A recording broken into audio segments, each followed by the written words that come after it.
এক প্রাণনাশক যুদ্ধ শেষে বর্তমানে ইরান ও ইসরায়েলের মধ্যে যুদ্ধবিরতি চলছে। তবে উত্তেজনা থেমে নেই। হামলার প্রতিশোধ নিতে দুই দেশই মরিয়া হয়ে আছে এখনও। এই প্রেক্ষাপটে ইসরায়েলি পাইলটদের একটি তালিকা প্রকাশ করেছে তেহরান। ইরানের গোয়েন্দা সংস্থা দাবি করছে তারা যুদ্ধ পরিস্থিতিতে অংশ নেয়া তেল আবিবের বিমান বাহিনীর পাইলট, কমান্ডার ও ড্রোন অপারেটরদের পরিচয় শনাক্ত করতে সক্ষম হয়েছে। শনিবার ইরানের রাষ্ট্রীয় টেলিভিশন সহ একাধিক সংবাদ মাধ্যমে এ বিষয়ে একটি প্রতিবেদন প্রকাশ করা হয়। সেখানে বলা হয়, ইসরায়েল এদের পরিচয় গোপন রাখতে বহু চেষ্টা করেছে। এমনকি টেলিভিশনে তাদের মুখ ঝাপসা করে দেখানো হয়েছে। তারপরও ইরান বাধা অতিক্রম করে এসব সামরিক সদস্যদের নাম, ঠিকানা, ইউনিট, ঘাঁটির অবস্থান ও অতীত কর্মকাণ্ড শনাক্ত করতে সক্ষম হয়েছে।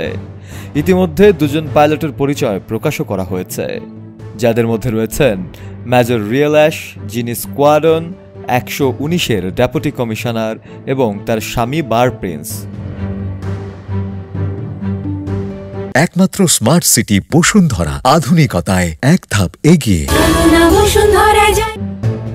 শুধু পরিচয় নয়, এসব পাইলট ও কমান্ডারদের সুনির্দিষ্ট বাসস্থান ও স্যাটেলাইট ইমেজের মাধ্যমে নজরদারিতে রাখা হচ্ছে।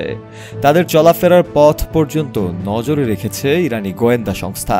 প্রতিবেদনে আরও বলা হয়, এসব তথ্য ফাঁসের ফলে ইসরায়েলি পাইলট ও কমান্ডাররা এখন পৃথিবীর কোথাও আর নিরাপদ নয়। ভবিষ্যতে প্রয়োজন হলে ইরান প্রতিশোধমূলক হামলায় কৌশলগত সুবিধা পাবে। ইরান জানিয়েছে তাদের গোয়েন্দা তথ্যের ভিত্তিতে কিছু অভিযান ইতিমধ্যেই শুরু হয়েছে এবং কয়েকজন ইসরায়েলি সেনার বাসভবনে হামলার ঘটনাও ঘটেছে।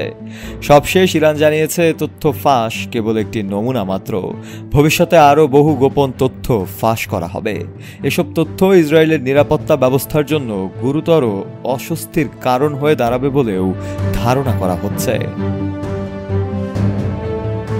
শফেল মাওলা, কালের কণ্ঠ।